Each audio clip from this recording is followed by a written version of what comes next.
Welcome, everyone. Thank you for joining us to recognize the 151st graduating class of Boston University School of Law.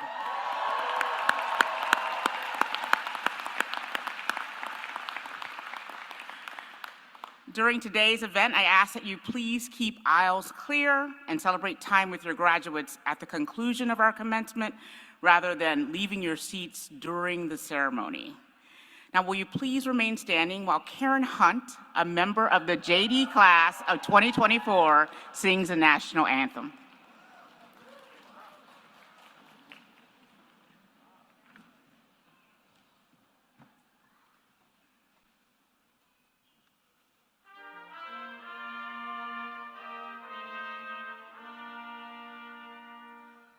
Oh, say, can you see by the dawn's early light what so proudly we hailed at the twilight's last gleaming, whose broad stripes and bright stars through the perilous fight o'er the ramparts we watched were so gallantly streaming, and the rocket's red glare, the bombs bursting in air, gave proof through the night that our flag was still there.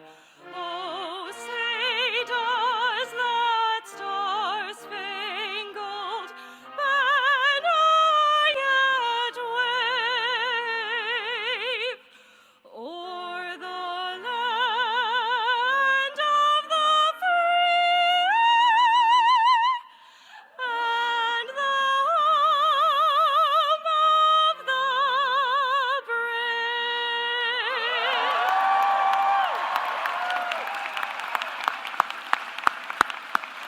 Oh.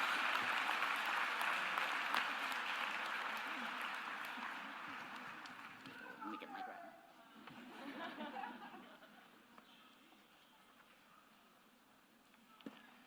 Thank you, Karen, for that amazing rendition of the national anthem. All right.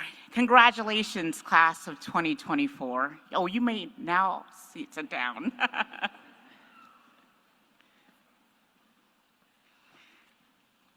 I know I speak for all of the faculty and staff when I say we are so proud of you. You have persevered through ups and downs of law school life, from drafting your first case briefs to thriving on journals and in moot court competitions to representing your very first clients. And through it all, you have prevailed. I could not be happier to be celebrating this momentous occasion with you. You deserve to have this day entirely centered on you, on applauding and honoring you and your accomplishments as JD, LLM, and MSL graduates.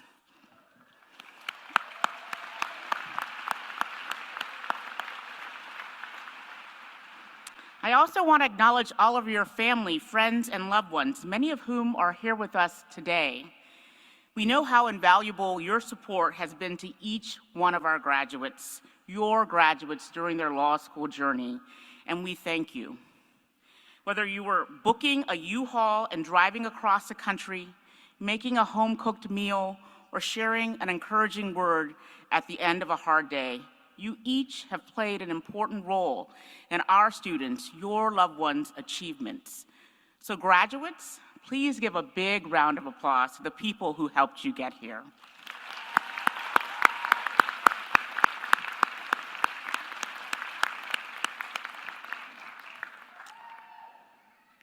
Members of the class of 2024, what an exciting moment. You have made it. Today, you become the newest members of the Boston University School of Law alumni community, and we, all of the faculty and staff, are so excited to watch you go out into the world and make your mark.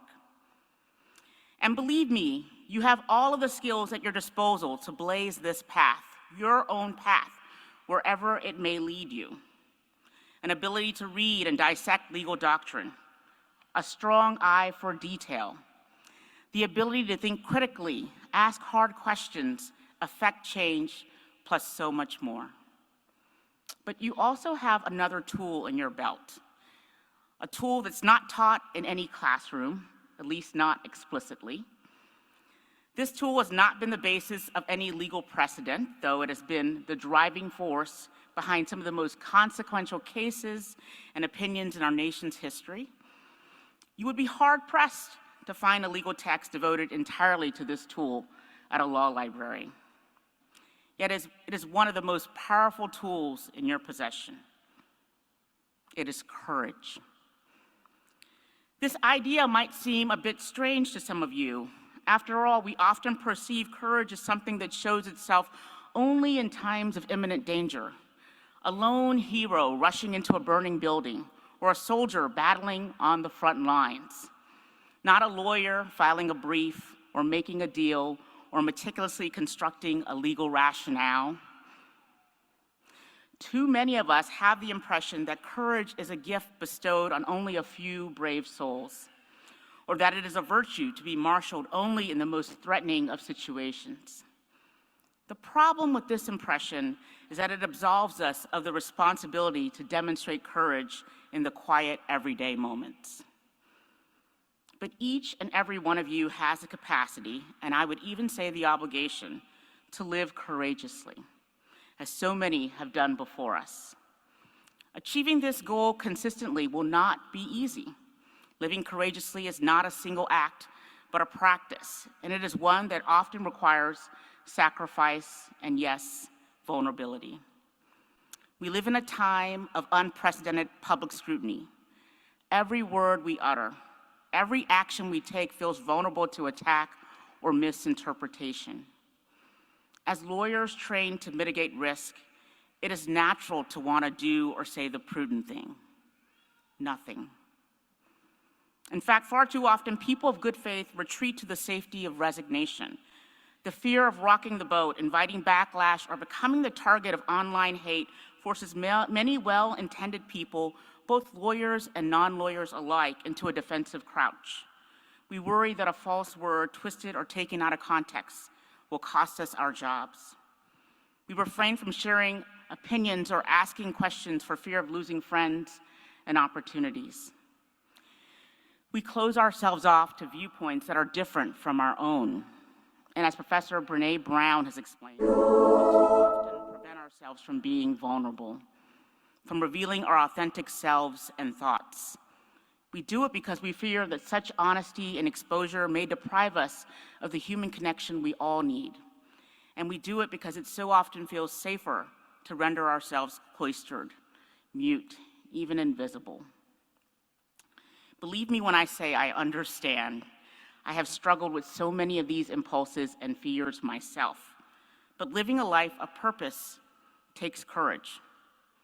No struggle, large or small, has ever been won from the sidelines. No call to action left unspoken has ever been answered. No common ground has ever been found by the silencing of voices. Living courageously need not be the loud, heart-stopping stuff of Hollywood action movies.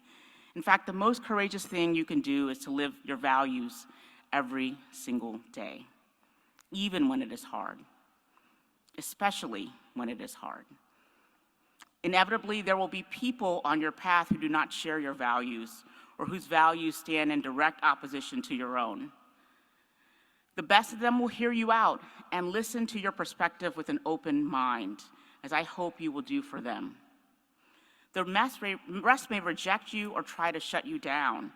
It will take courage to persevere, to insist on showing up as your full selves without resorting to the worst of human impulses. Even those we consider our allies might disappoint us. They might make choices that conflict with the values they profess to hold because upholding them is too inconvenient, too scary. But always remember that courage is not about banishing fear. Courage is about acknowledging your fear, and when the cause is worthy, pushing through that fear.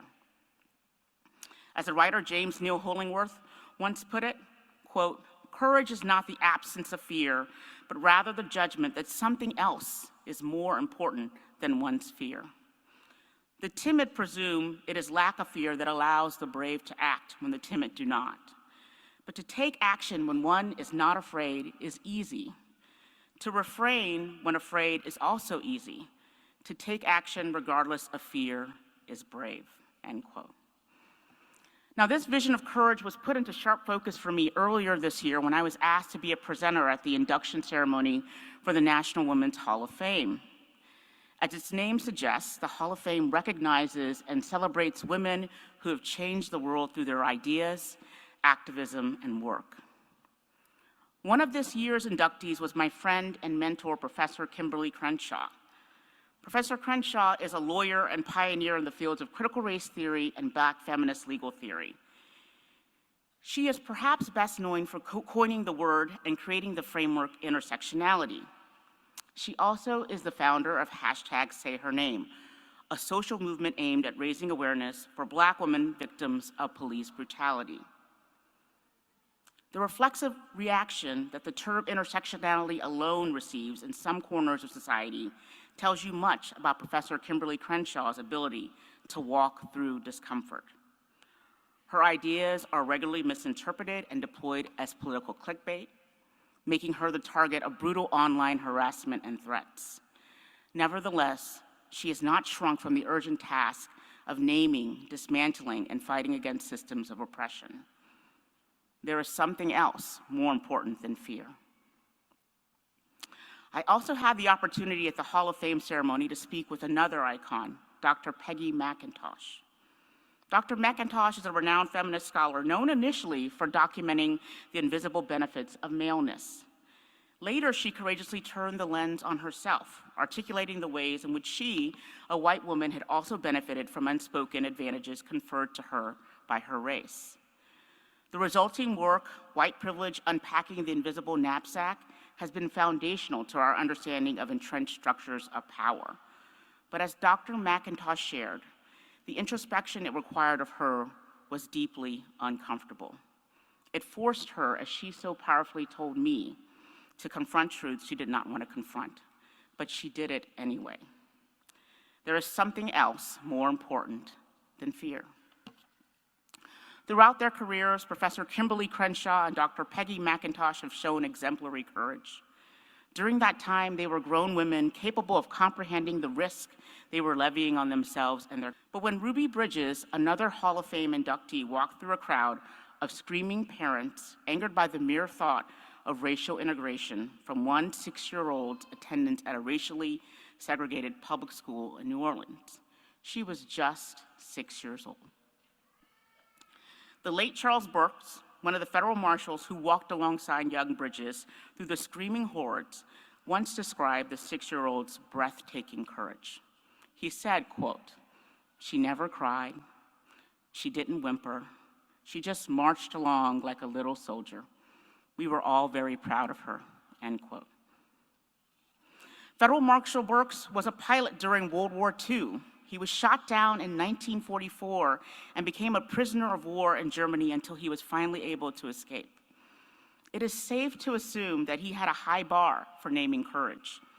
That a 6-year-old girl with little bows in her hair was able to meet this bar is remarkable. And of course, Ruby was joined in her medal by Barbara Henry, a white woman from Boston, who was the only teacher in the entire school willing to teach this innocent child.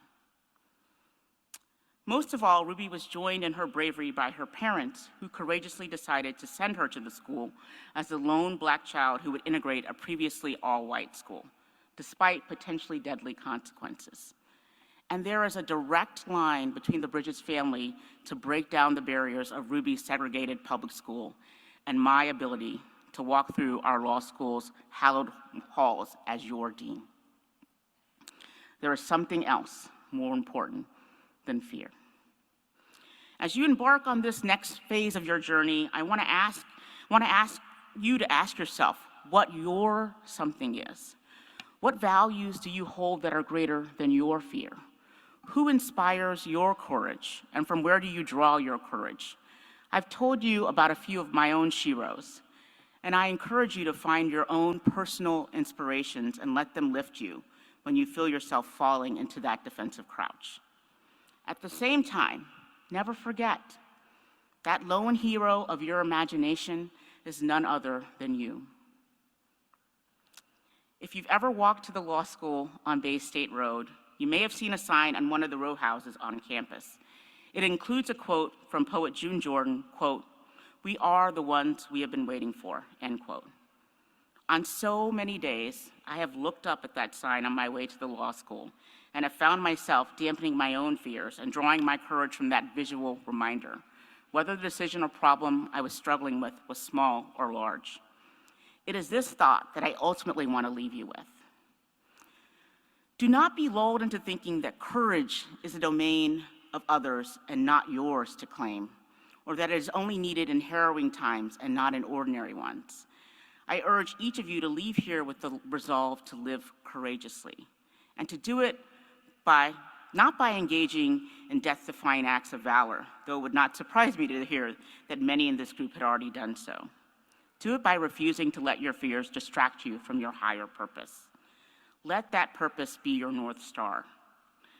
Like Ruby Bridges did, march toward it like a little soldier. Well, maybe they're not so little anymore, right, parents? And know that no matter where your path takes you, we are all very proud of you.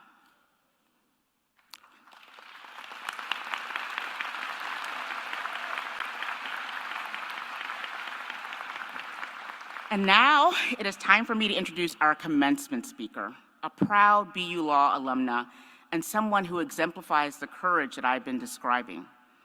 Most of us know Sherry Redstone as chair of Paramount Global, a multinational media empire she helped to build. Among the many storied companies owned by Paramount are CBS, Paramount Studios, Nickelodeon, and MTV. These businesses had previously been led by her late father, Sumner Redstone, a name I'm sure you are familiar with. After all, it was a generous gift from Sumner Redstone that enabled the renovation and expansion of what is now the beautiful state-of-the-art facility called the Redstone Complex, a place where you have spent many, many hours in the last 3 years. In the last few years alone, Ms. Redstone has been named one of Time Magazine's 100 most influential people, and she has appeared on both Forbes and Fortune's list of the world's most powerful women.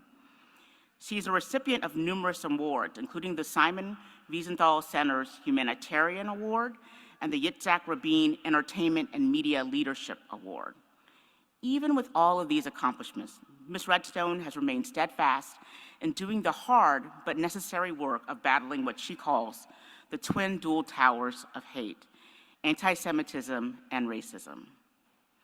In addition to the program she has championed inside Paramount to promote diversity and more inclusive and accountable storytelling, Ms. Redstone has on her own created programs to teach children and teens about civil society's role in addressing the world's most pressing issues.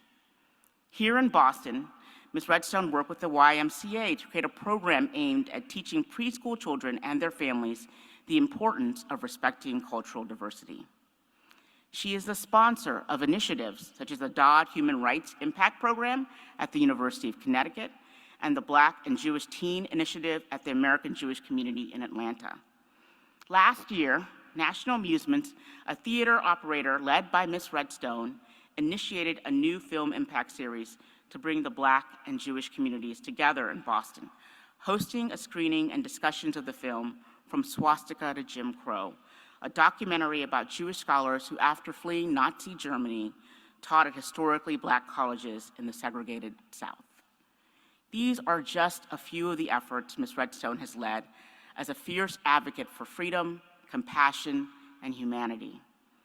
This work, undertaken at a time of deep division and polarization, reflects both courage and a deep commitment to cultivating moral leadership in herself and others, a quality that Ms. Redstone not only represents, but sees as a critical need among a new generation so we can fight the hate we see around us and get our world back on track.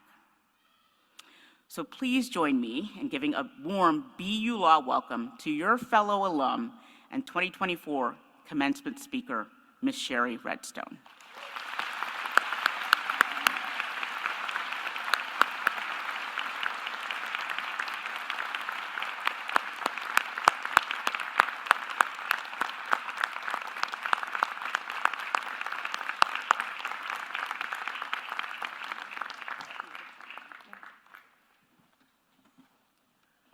Before I start, I just have to say, wow.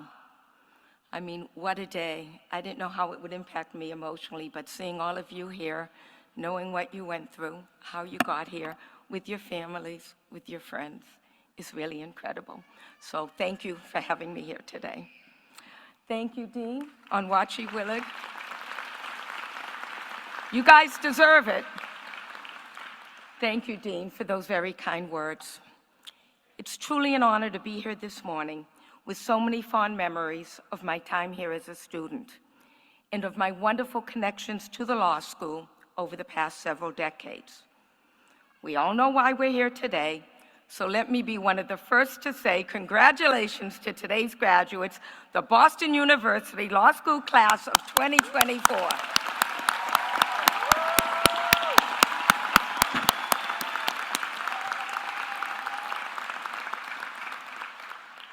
I know how hard you've worked, I know the hours of study you've put in, and I know how proud you are to reach this milestone. After endless cases, countless citations, and years of effort, it can feel like you've done it, like you've reached a culmination, and that the hard stuff is behind you. But, in another sense, I suspect you all know that the hard work is just beginning. And that's what I want to talk to you about today. This is a tremendously difficult time for our country. Everywhere we turn, we see efforts to undermine our democracy. Our social fabric is fraying, while racism, anti-Semitism, Islamophobia, and so many other forms of hate are surging. And we are losing, or perhaps have already lost, our ability to have civil conversations with those with whom we disagree. Core pillars of our democratic system, like checks and balances and accountability, are being threatened. Martin Luther King Jr. once said, "Our lives begin to end the day we become silent about things that matter." We do not have the luxury of being silent. We must stand together to save our democracy, to fight the hate that is taking root, and to confront the forces that are threatening the future we all want and deserve. The Dean has spoken to you, and you guys are going to do it. The Dean has spoken to you about moral courage. I'm going to speak to you about leadership, because our country needs better leadership, and our country needs moral leadership. It needs leaders with a backbone, leaders who recognize fundamental truths, and leaders who are willing to act on what they know to be right.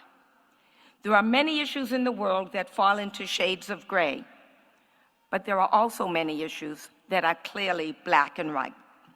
Yet even on these black and white issues, too many leaders are unwilling to take a stand, even when they know what is right.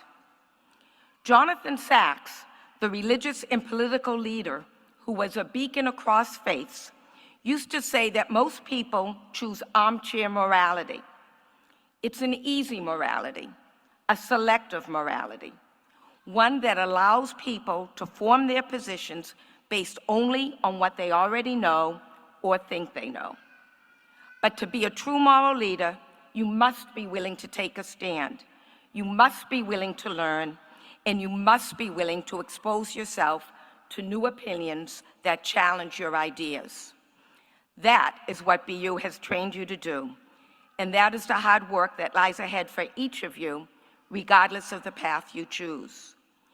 You are the ones who can and must provide the moral leadership our country so desperately needs. You understand technology, its opportunities and pitfalls, because you've grown up with it. You see the impact of political division because you've lived through it. And you know how to take on challenges and triumph in spite of them because you've had to do that through years of a pandemic, to say nothing of the past few months of unrest. Your generation is uniquely positioned to take on this challenge. And you, as Boston University Law School graduates, are prepared to lead this charge. You are smart and savvy, and you have been trained to think like a lawyer and to solve problems. You have learned the importance of asking the right questions, probing the answers, and challenging that which does not seem fair or just. Law school has prepared you well, and you are ready. Briefing case after case has taught you so much more than the facts of Miranda versus Arizona or the holding of Marbury versus Madison. It has instilled in each of you a systematic approach to distilling complex information and applying established rules to new facts. Indeed, law school has given each of you the habits of mind that have transformed you into more rigorous analytical thinkers and given you a new understanding of how to approach and navigate disputes. You have learned that you can only be an effective advocate when you understand your opponent's perspectives, motivations, and incentives. And in learning to see and argue all sides of an issue, you know that understanding the person across the table is critical to achieving the right solution, not only in court, but in life. You have learned that no matter how contentious the issue at hand, the law demands collegiality and respect. Your adversaries are not your enemies.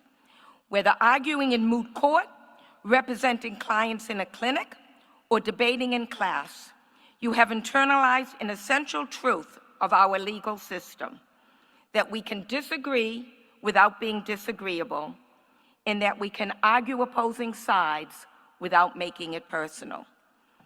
In our profession, there is accountability not only for what we say and do, but for our demeanor and adherence to a moral code inside and outside the courtroom.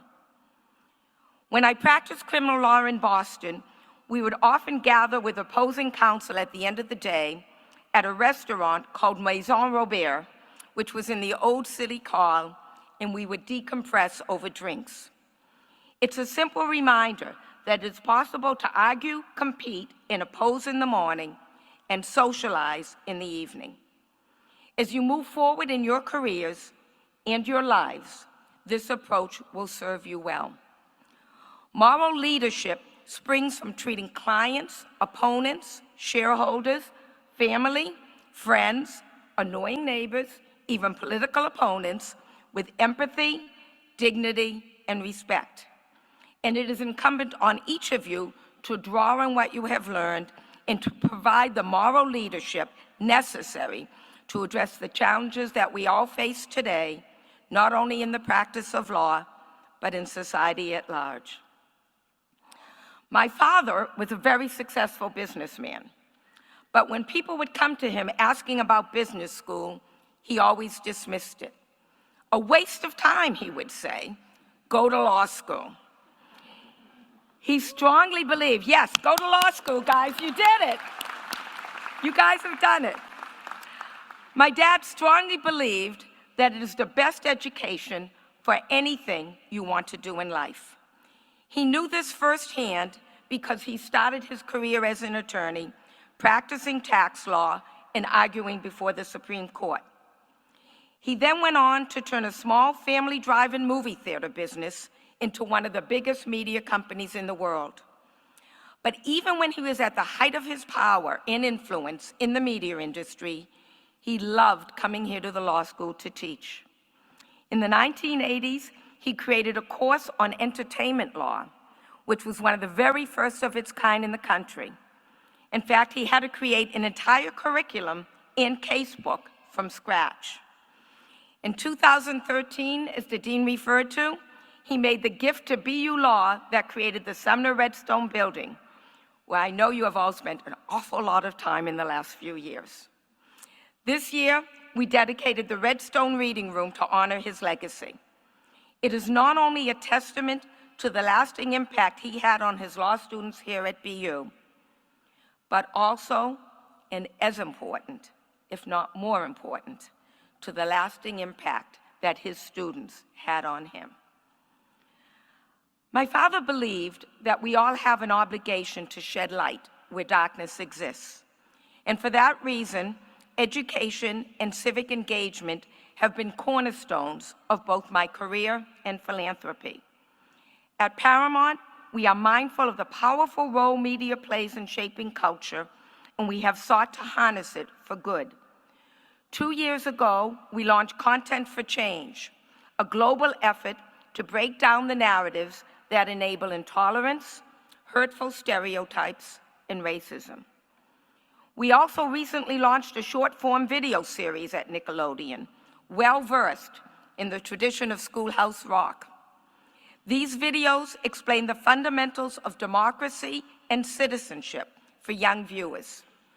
And these are only a couple of examples of the work our teams do around the world to shed light on issues that matter, to educate our audiences, and to expose these audiences to different people and cultures. You don't need to run a media company to make a difference. Each of us can be a moral leader in our communities and organizations, in our homes and in our families. But you do need to learn the facts, ask the right questions, listen to the answers, and find solutions. And even more important, you need to use your voices and your platforms to educate those around you and engage in the conversations and actions that will strengthen our democracy and our society. The moral leadership I am asking from all of you is what will be necessary to build the future I know we all want for generations to come. My dad used to say that without the law, there is no character. And you all know this one very well. Law school makes you think differently. You are not the same person you were when you started here 3 years ago. Whether you are reading the news, watching TV, or engaging with your colleagues, friends, or family, you will bring a new energy and thought process to everything that you do. And regardless of the path you choose, you have truly been given the opportunity, the training, and the responsibility to be moral leaders at home, at work, and in your communities. That is why I am asking you today not to lose sight of what you have learned, the character you have built, and the skills you have developed. Our fractured society is not going to heal on its own, and we are looking to you, all of you, each and every one of you, to lead us forward. Our country needs you, and our future depends on you. So thank you very much for having me at your commencement, and congratulations once again to all of the graduates. Good luck to you all.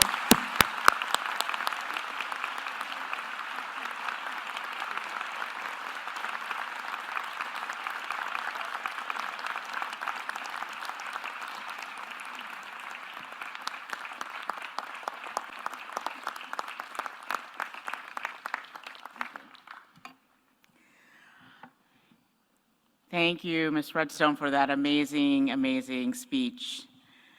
The faculty of the School of Law takes great pleasure in announcing the recipients of the annual Masters of Laws awards and prizes given to students whose academic achievements have been exemplary.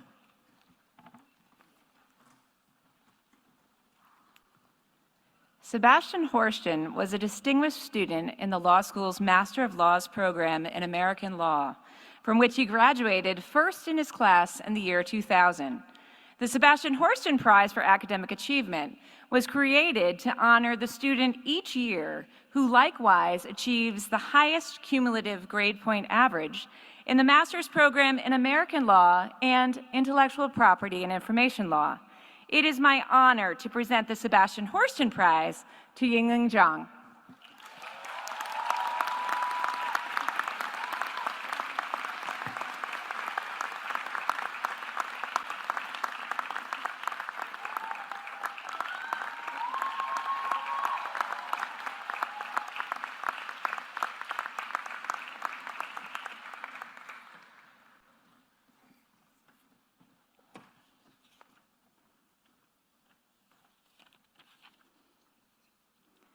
The John N. Riccardi Outstanding Achievement Award is presented to the student in American Law or Intellectual Property and Information Law programs who has demonstrated excellence in academic achievement, honorable conduct, and contributions to the class.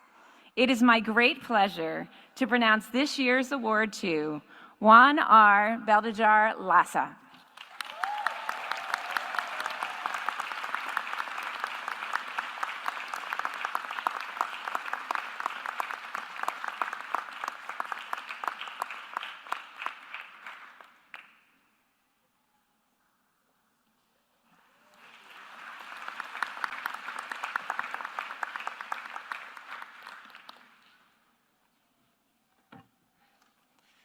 The Graduate Tax Program Academic Achievement Award is presented to the graduating student in that program with the highest cumulative grade point average in the class of 2024.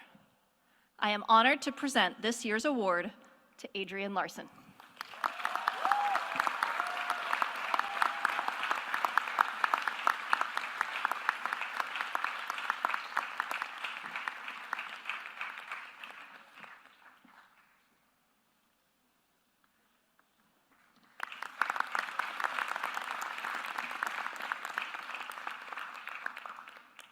The Ernest M. Haddad Award is presented to the graduating tax program student who best exhibits overall ability, taking into consideration academic achievement, character, and potential to serve the public interest.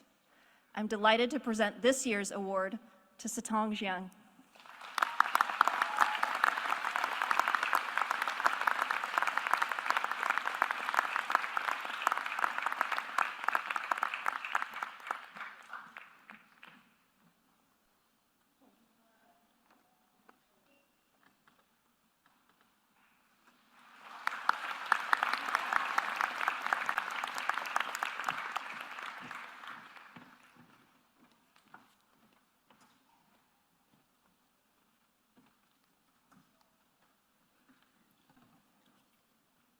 Each year, the A. John Serino Prize in Banking Law is awarded for outstanding academic achievement and dedication to the highest standards of scholarship and service. I am pleased to present this year's award to Miguel Paulo Gabriel Coche.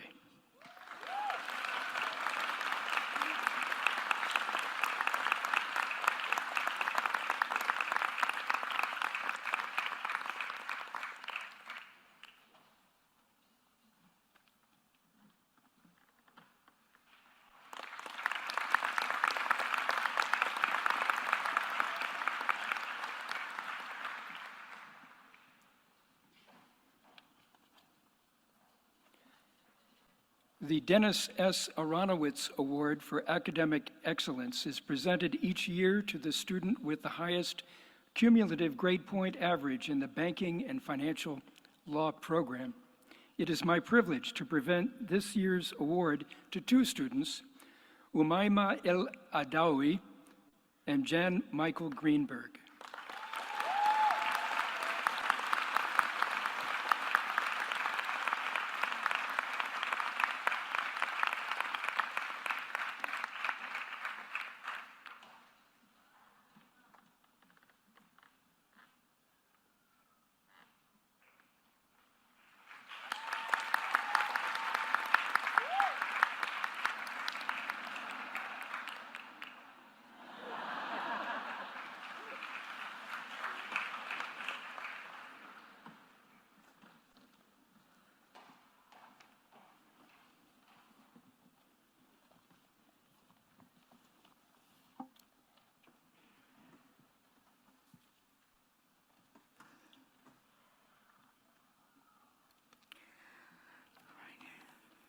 So it's my pleasure to introduce our LLM student speaker, Noor Wardani.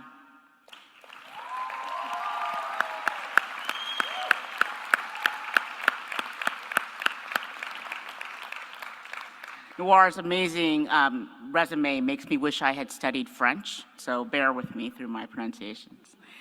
Prior to pursuing her LLM in American law, Noor earned a master's degree in human rights and international criminal justice from the Université Paris-Panthéon Assas.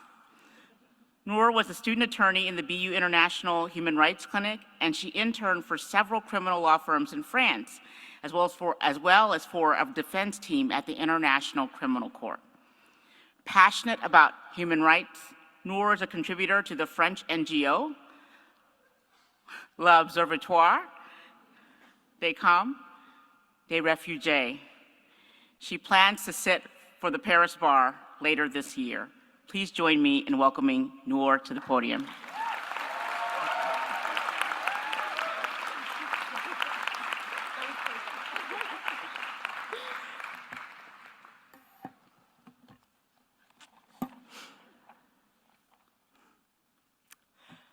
Good morning, esteemed faculty, honored guests, proud parents, and fellow graduate students. My name is Noor Wardani, and it is with immense pride that I stand before you today. Before we embark on our celebration journey, I must take a moment to express my gratitude for my family and friends who came here today to share this special moment with me.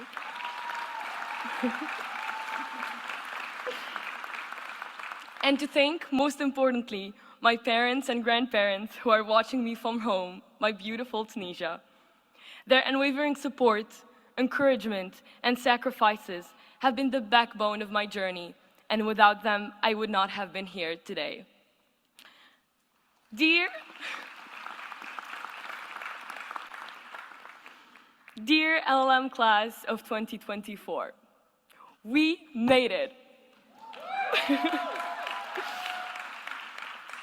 Today, we stand at the culmination of a path that began at 765 Commonwealth Avenue, starting with Marine Leo's endless icebreakers during orientation, going through the rigors of our first finals, sailing by the elevating gatherings we shared together, and crowning that journey today.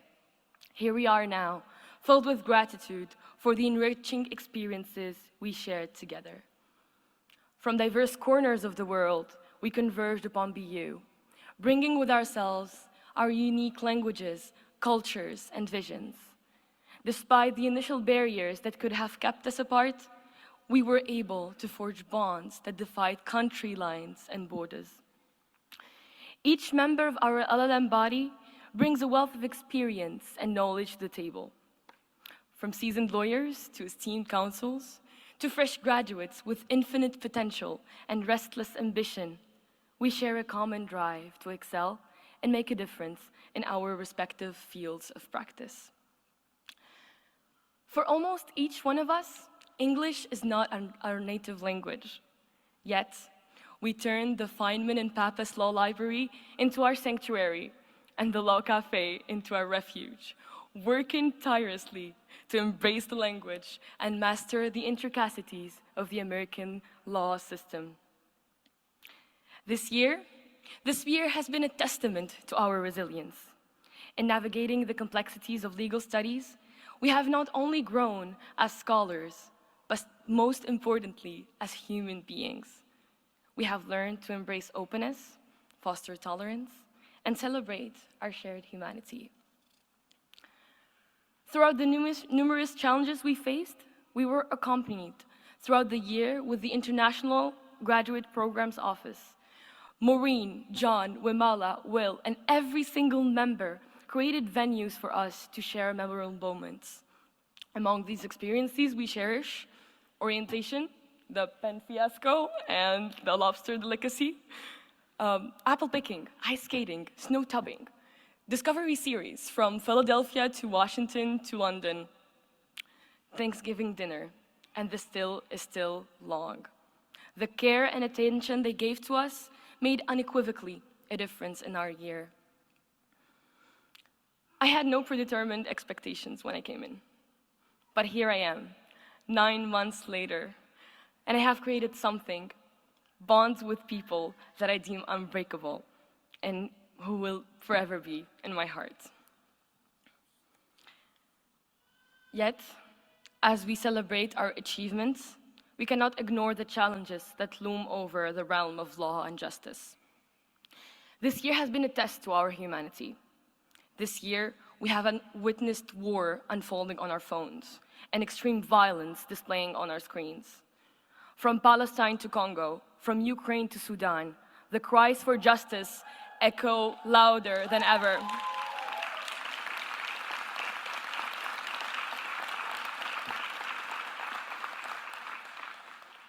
More than ever have we got legal mechanisms to end impunity, yet more than ever have we been chained by insularity.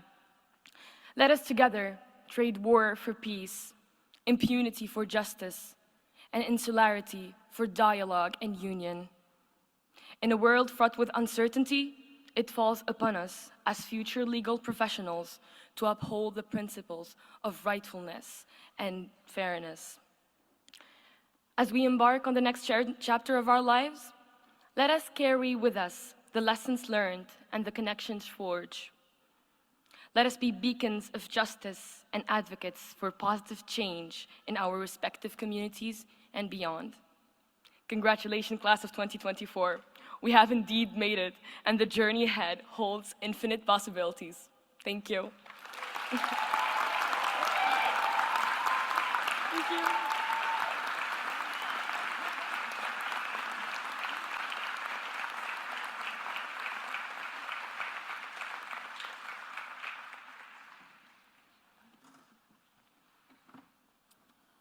Dean and Wachid-Willig. Director Leo. Dean and Wachid-Willig, I have the honor to present the candidates for the degree of Master of Laws in American Law for 2024. I ask that the audience please hold their applause until all graduates have received their diplomas. Take it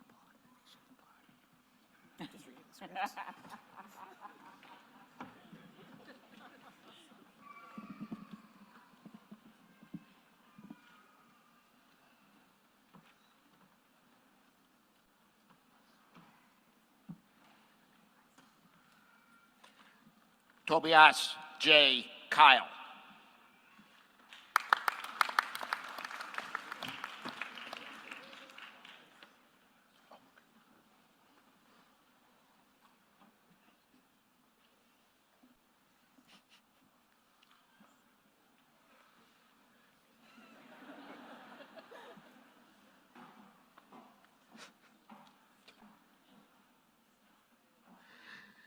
Deem Almoejes.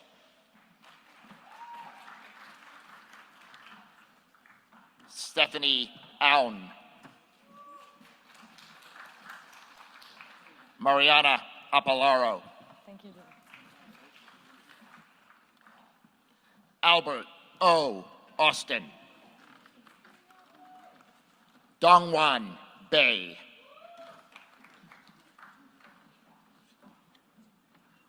Mohammed Bahrmez. Marilia Bosso Guernica.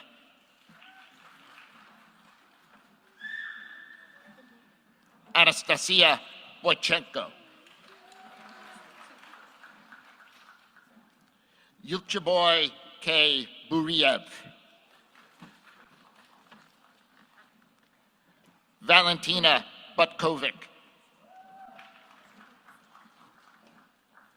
Ailey Katanich.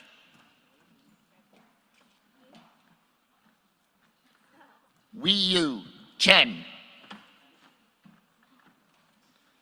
Sunyan An.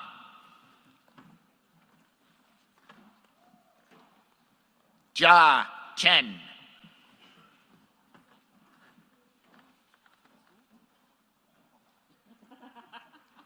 Wei Ching Chen.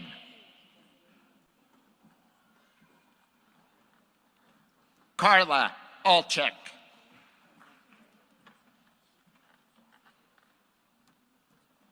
Zohaib Ali.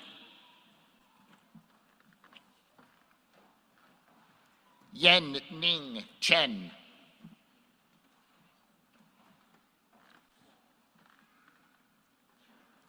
Wei Tong Chung. Claire E. Shove.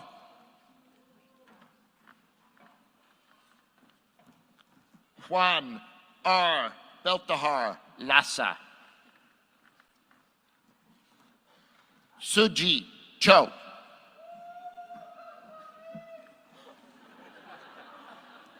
Matthew R. Connolly. Maria Contini. Emanuele Costa Andrade. Victor Desa Martinez. Edwidge Desab. Hugo Deloche. Ninghui Du. Helder Domingos Apalanga.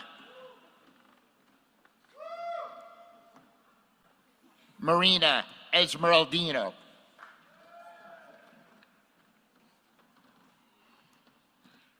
Xuancheng Fang.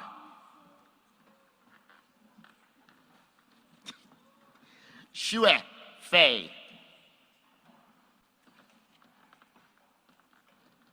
Victor Ferreira Ozana.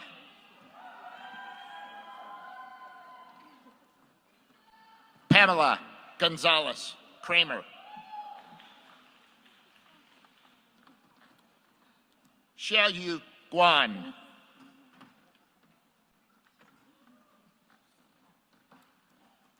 Yosuke Hata. Jiaying He.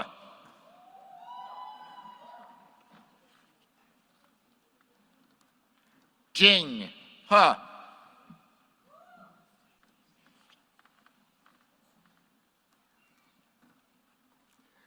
Sarah H. Insdorf.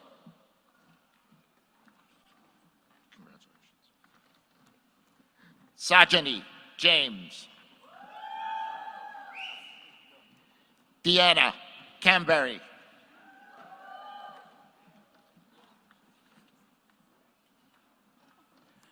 Awad A. Khan. Hermat Kull.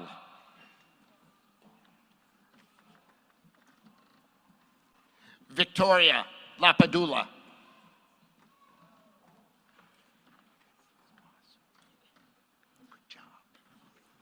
Hassana Laurie Ibrahim.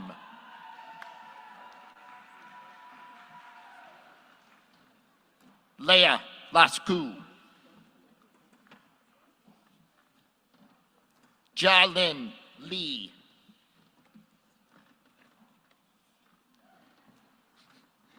Mingxuan Li. Runmei Li. Xingying Li. Yuhao Li. Nice. Tongwan Liang.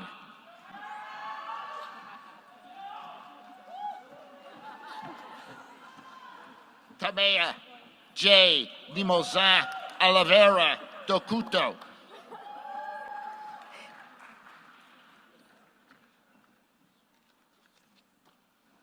Ge Liu.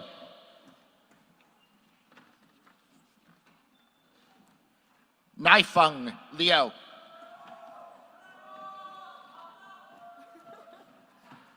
Bahong Ma.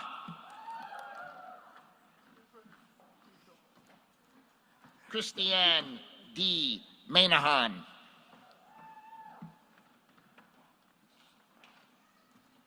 Lynette Fabiola Marquez Castaneda. Dylan A. Mazzo.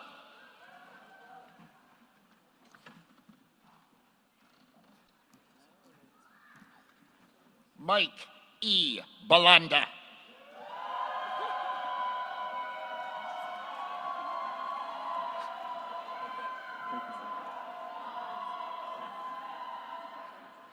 Yutaro Nagahashi.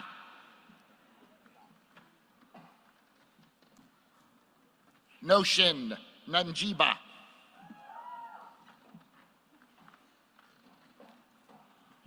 Faith G. Ghana.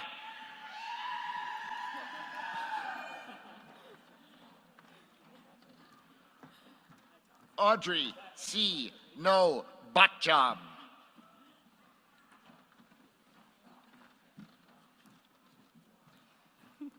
Shanmatha Padmanabhan.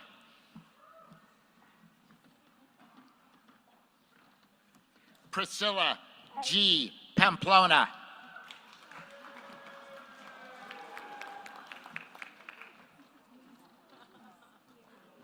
Kailas Prayogi.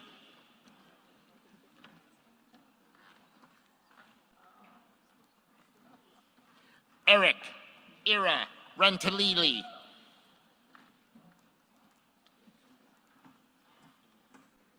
Kunika Sekiguchi.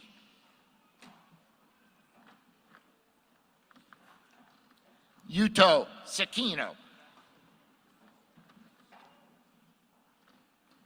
Nidhi R. Shah. Sharon Soholitsky.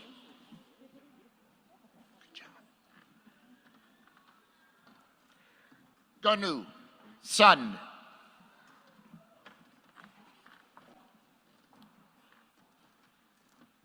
Zhou Ming Sun.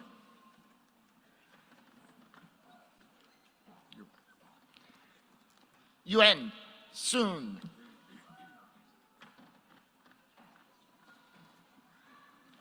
Anandita Azmi Siarani.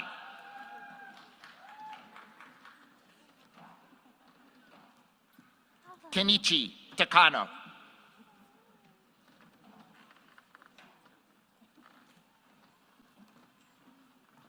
Sechong Tong.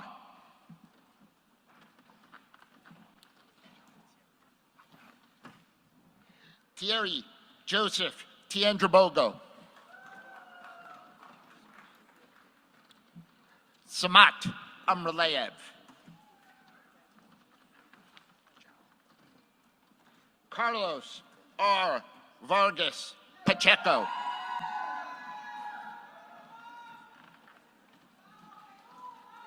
Marta Velasco Gomez.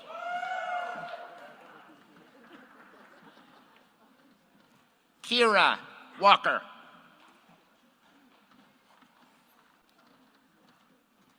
Xiaoyu Wan. Yifan Wan. Kai Wan.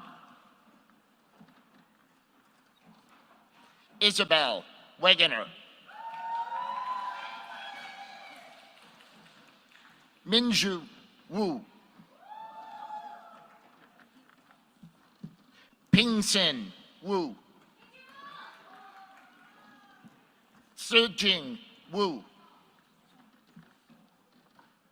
Sechi Shu.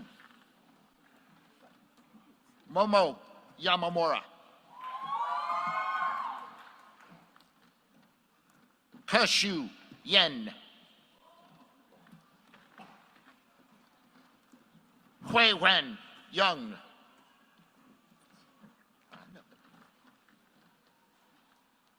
Qingwing Young.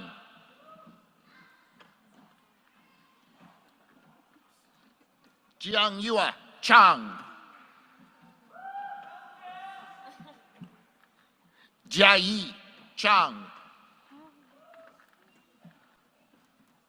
Hunyan Chang. Shuri Chow. Wenlei Chow.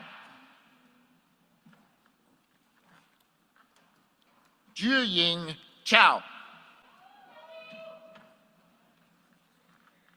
Junyen Chong. You're welcome. Li Wen Chong. Zati Hanani Zohari.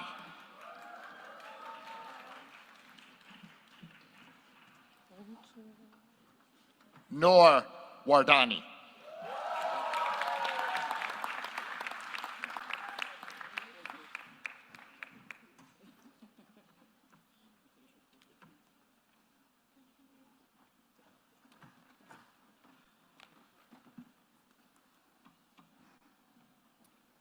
Dana Wachu-Willie. Director Leo. It is my honor to present the candidates for the degree of Masters of Law in Intellectual Property and Information Law. And I do think clapping's allowed now.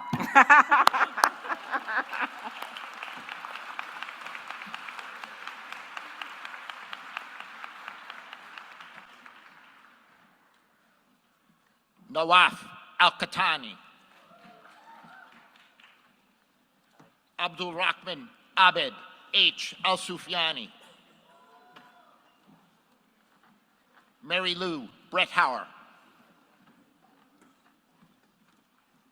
Yuchi Chun.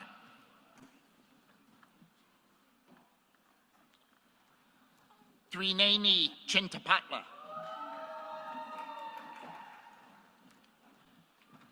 Vandia Nalamothu. Aishigal Osman. Sumidha Sinat. Marasvi M. Shah. Ying Shu.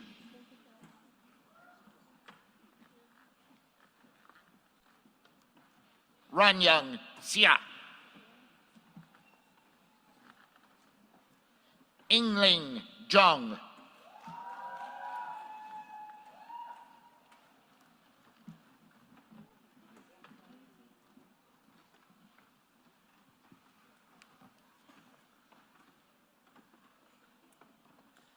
Dean Onwachi-Willig. Assistant Dean Rice. Dean Onwachi-Willig, I have the honor to present the candidates for the degree of Master of Laws in Taxation for 2024.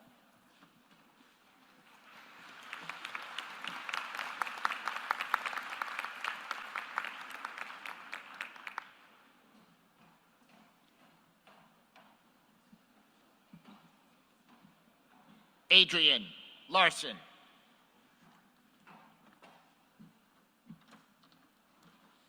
Sitong Jiang.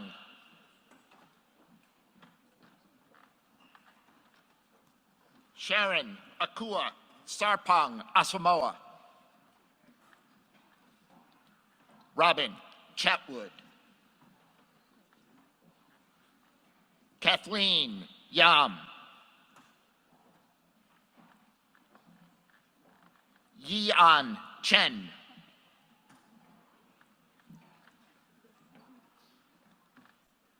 Sydney Cherkis.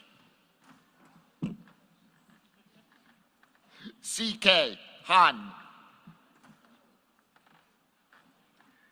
Christina Kamel. Matthew King. Juliana Marquez de Arojo Mora. Sonisha Purnima Nalaru. Christos Nicolas. Nirati Barul Patel. Emily Smith. Jonathan Suarez.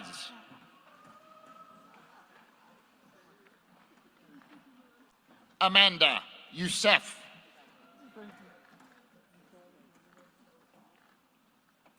Ahmed, check.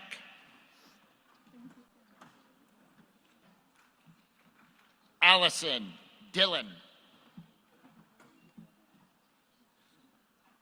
Jessica, Yuhong, Chen.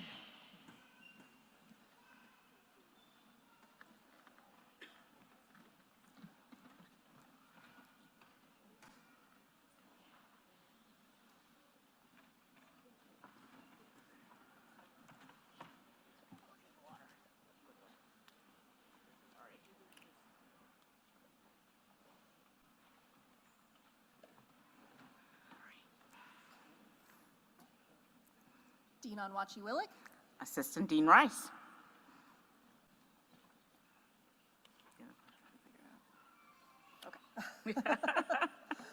I have the honor to present the candidates for the degree of Master in the Study of Tax Law for 2024.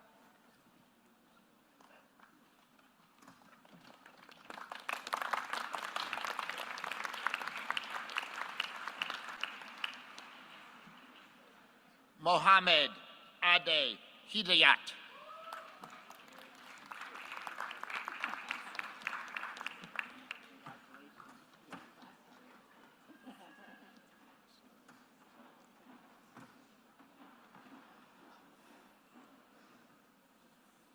Dean Onwachi-Willig.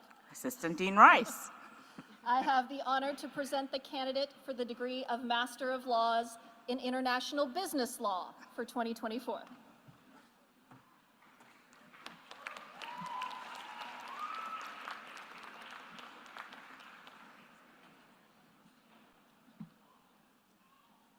Fernando Silverio.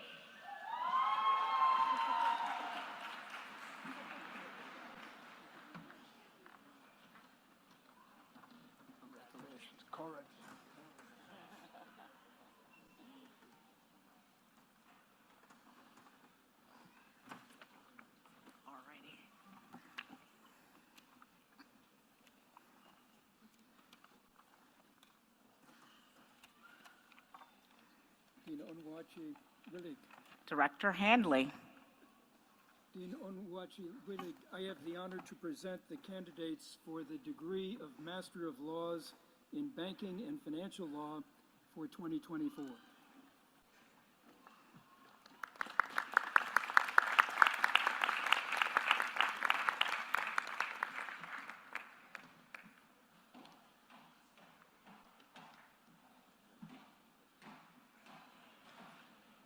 Longyua Pun.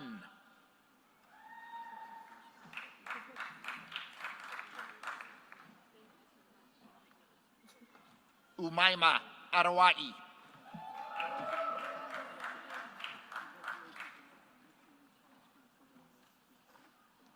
Miguel Paulo Gabriel Coche.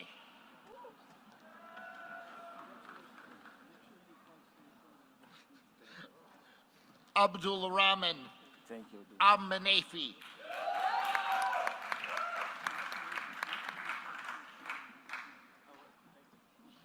Abdullah Salem Al-Suhaimi.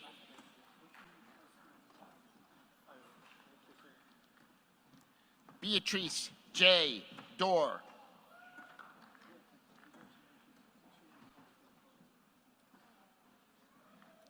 Farabars Engelhardt.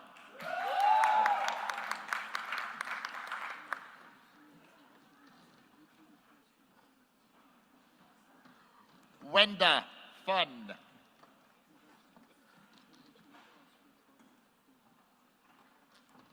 Ariana Francia.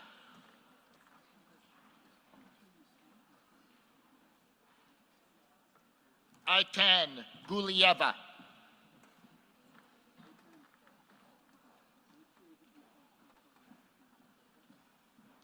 Hanyu Jia.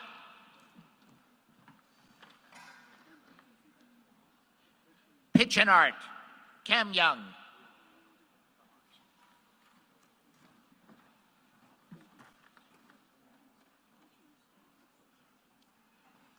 Maria Ali Khan.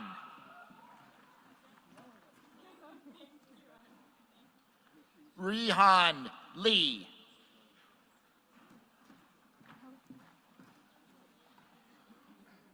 Wan Chuen Liao.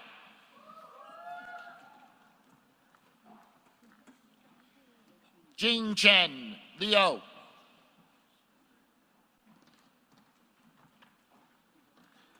Jose Antonio Lopez Gonzalez.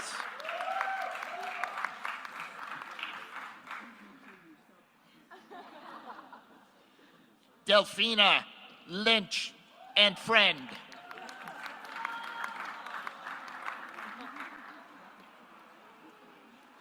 Cho Moore.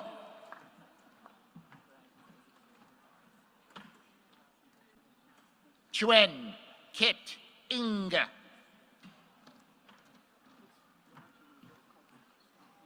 Emily Pandowo.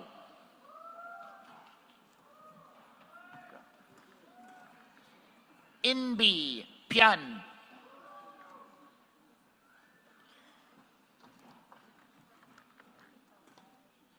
Temitope Olawashon Sanmi Amisi.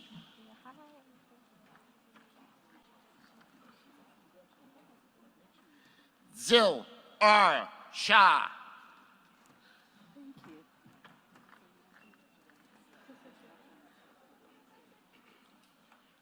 Maria Beatrice Sullivan and little friend.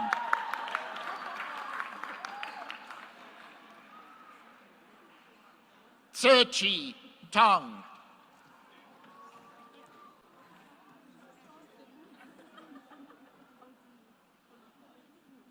Daniel Torabayev and friend.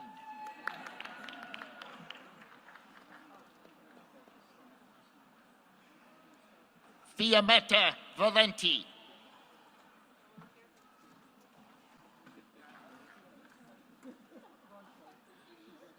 Martin Vile.